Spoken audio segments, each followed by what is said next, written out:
going back to this, one other thing with this in terms of the pace, I just really want to hit home the pace piece, because I still continue to encounter folks that are just resistant to change. And that's not unusual. I think there's still a large majority of this.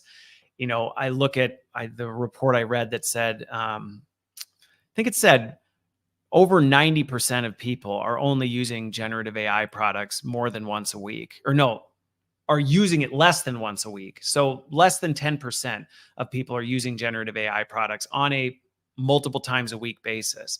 So this shows the room for growth and adoption. And for me, I'm in an echo chamber sometimes. I forget that just because I'm talking to people who have just completely embraced and immersed themselves in this, that's not the norm. And so part of what I'm trying to do is help simplify this for folks who may still be trepid, who may still be a little nervous about how to engage with this, or where does it really fit in?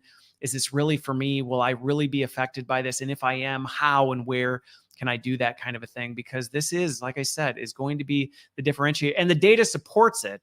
I was involved in a research report recently that I posted about, I think last week. So if you follow me on LinkedIn, look at my post last Thursday, I posted about it.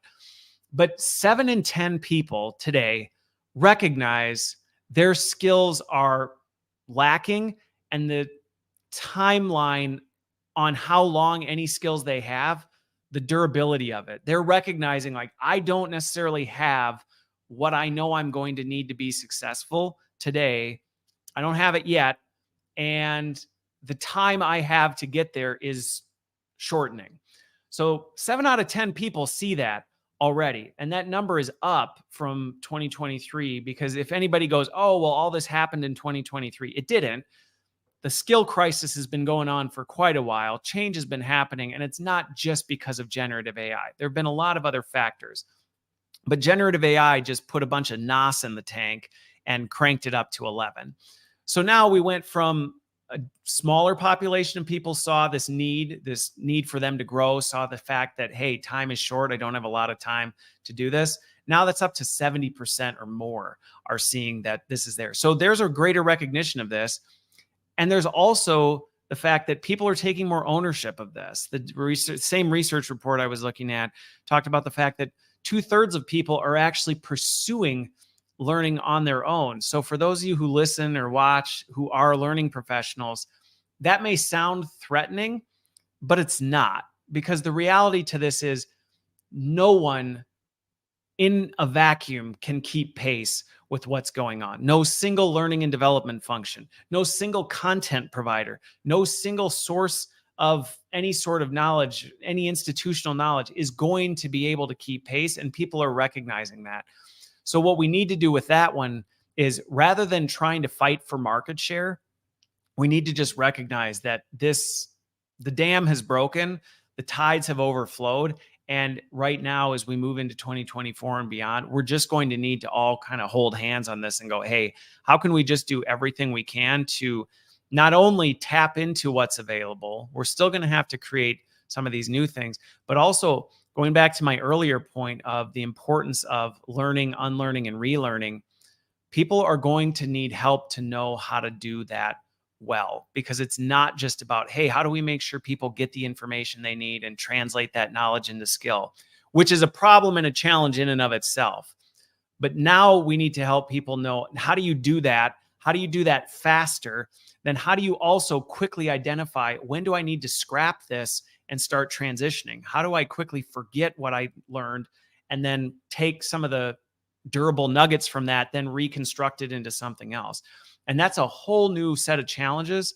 A conversation I had, I think, over the weekend with someone, we were talking about this, that, we saw some of this in the Industrial Revolution as, factories were standing up, industrial processes, the assembly line, all these things started happening. But there was a fairly sizable timeline associated with this. And so the learn, unlearn, relearn cycle that is going to be expected of literally everyone on the planet in the years to come is going to be critical. It's going to be paramount to this. And so this is an opportunity area as we think about, okay, so learning's really important, developing ourselves is really important, But it's not just about going out and finding out as much as you can or building your knowledge base on everything or learning how to do everything, because you can't. And oftentimes helping people prioritize, what do you really need to invest your time in and how, so that you're not wasting their time. Because the reality is, well, the technology is in some ways reducing the timeline for learning. The reality is learning something new still takes time and energy. And we can only compress that so far. Human capability can only be squeezed so far. And so we have to be really particular about how we're asking people to compress this, because at some point there's going to be no more juice to squeeze out of the rock. And we're going to have to say, all right, now we need to help you prioritize what things do you not invest in, because by the time, quite frankly, you get there, it's not even going to be relevant to you anymore. And I see some of this happening in the technical sphere, where coding languages and things like that, where somebody who may be unfamiliar with coding, we may change the way we develop their technical skills, because while you may need to understand the foundations of computer science and computer language, becoming an ace in a specific software code may become irrelevant, because either one, generative AI can write the code for you and you can talk to it in natural language and it'll write the code, or by the time you get your skills to an advanced point, the language will be obsolete, or we won't even use that anymore because everything will be just through a UI.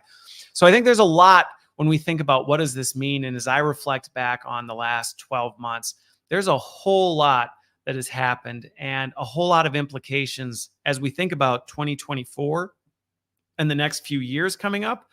But as a father of 7, I've been thinking a lot about this in terms of, what does this mean for the next generation that's coming into the workforce? We talk about the generations who are in the workforce now and the fact we have one of the most diverse, I think it is the most diverse workforce generationally that we've had in human history. And there's another one coming right on the heels of that. And the decisions we make today about some of this and the skills we teach. I was having a conversation with someone a couple of weeks ago talking about what the future of education looks like for children and how we need to be thinking about that. And some of these skills I just talked about, how do we build that into the next generation so they're prepared for what they're walking into? So again, follow my stuff. That episode will come out, I believe, at the end of this month, kind of the implications of AI and the future of work on the next generation. So that'll be coming.